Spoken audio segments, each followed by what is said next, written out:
I'm Roy Smith. Welcome to my model railroad, the N-Scale Union Pacific Evanston Subdivision.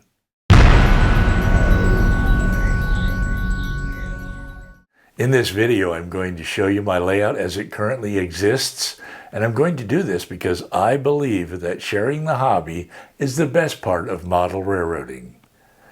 You will see trains running in this video, I guarantee it. The Evanston Subdivision is just a small part of America's first transcontinental railroad built in the 1860s. It is part of a bridge route connecting the American Midwest and West Coast. On my layout, I seek to capture the feel of the area I'm modeling and the Union Pacific which runs through that area. I grew up in central Pennsylvania, but I've long been fascinated by the deserts and semi-arid areas of the American West and Southwest. So it should come as no surprise that my layout is set in such an area.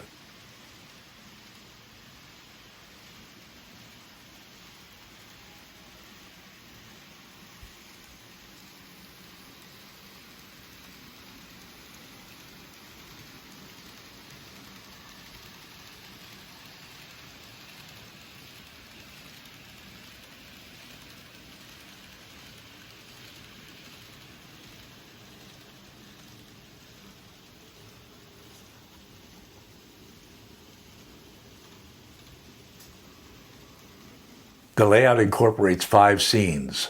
From east to west they are White Mountain, which was the first 3D scenery that I built on my layout and which hides the eastern helix under it.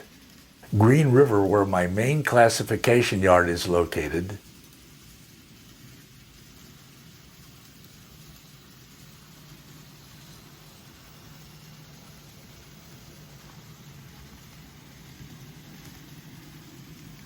Evanston, from which the subdivision takes its name and which features facilities that were important to the railroad during the steam era. Echo Canyon, which is the best spot for rail fanning both on my layout and on the prototype. As you can see, I made some changes in the track plan here and still haven't redone the scenery after making those changes. And a 5th scene that is an unusual combination of, first, the UP's Pocatello subdivision, and second, the Evanston subdivision at Morgan, Utah. This scene will be scenic, but more than anything it serves as a secondary staging yard. My layout is a traditional around-the-room type of layout with a peninsula in the center. It fills a spare bedroom that measures 10 feet by 12 feet here at my home in Panama City, Panama, where I live. The layout is loosely based on the Union Pacific Evanston subdivision, which stretches from Green River in southwestern Wyoming west to Ogden, Utah. That's a rail distance of 175 miles. It is a modern era layout. That's why you mostly see unit trains running on it, including intermodal trains, tank car trains, covered hopper trains, and coal trains. All the cars in a unit train are of the same type and all are hauling the same kind of product. These trains originate at the same location and are headed to the same destination as a unit without switching at yards along the way. From the get-go, I wanted to create a layout on which I could run loads and empties in opposite directions at the same time on a double-track main line, just like the loaded and empty coal trains you see here. However, not all my trains are unit trains. I also run manifest trains with mixed types of freight cars, which are headed to various destinations. These trains can be switched out along the way because I do enjoy yard classification. Unlike most model railroaders, though, I don't have a lot of interest in industrial switching, so just like the prototype that I'm modeling, you won't see a lot of small industries that need to be served on my layout. I do like to run some foreign power and plan to add more of it to my roster. By foreign power, I mean locomotives other than Union Pacific locomotives running in some of my consists on track owned by the UP, just like you often see on real trains. I don't run any regular passenger trains because in 1997, Amtrak discontinued its service along the route I am modeling and subsequently turned all of its stations along that route over to local communities.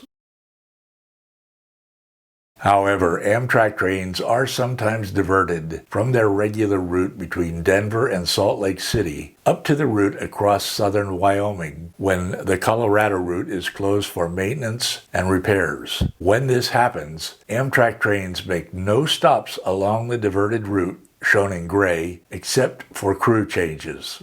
And you see occasional excursion trains running on my layout, just as they do on the prototype that I'm modeling. These excursion trains run out of Cheyenne, Wyoming. You see steam locomotive number 844 at the head of this excursion train. 844 has been running continuously since 1944. It is the only steam locomotive that was never retired from operational service.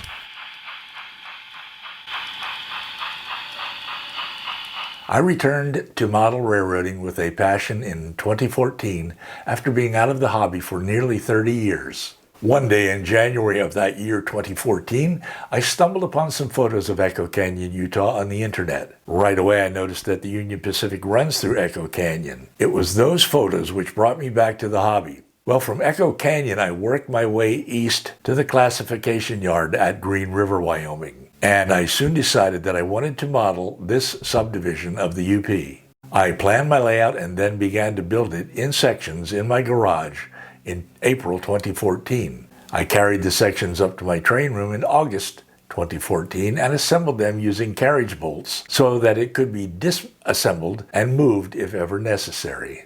I decided to power my layout with an NCE power cab. Choosing the system was difficult, but I knew I wanted DCC and I found NCE to be more intuitive and easier to use than other systems. I plan to upgrade to an NCE wireless system in the near future. I use Kato Unitrack on my layout. I did use FlexTrack on a layout that I built back in the 1980s, but at this point in life, I'm getting too old for all that bending, cutting, and soldering of FlexTrack.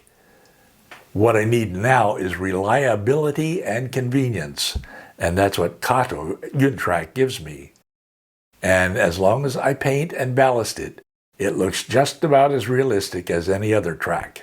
I installed a lift-up bridge at the entrance to my train room. I normally keep it in the up position for easy access to the room, and I lower it only when running trains.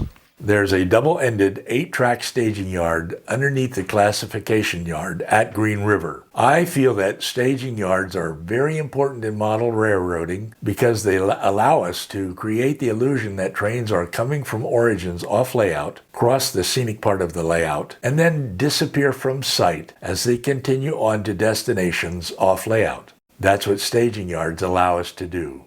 2 helices take my trains down to staging. They are the Eastern Helix, which takes eastbound trains down to Cheyenne and points east, and the Western Helix, which takes westbound trains down to Ogden and points west. If you've seen my other recent videos, then you know that I'm changing the way trains descend the Western Helix. I will put a link to one such video describing this change down below in the description to this video. My layout is nowhere near finished. In fact, I've got a long list of things to do. There are tons of details to add, and I'm even modifying my original track plan in certain areas. For example, here at White Mountain. I will be doing a video about this particular change to the track plan in the near future, in which I will explain what I'm doing and why I'm doing it. If you have any questions about my layout, just put them in the comment section down below, and I will do my best to answer them. To learn more about how I built my layout, just click on this video over here. I'm Roy Smith. Until next time, happy railroading.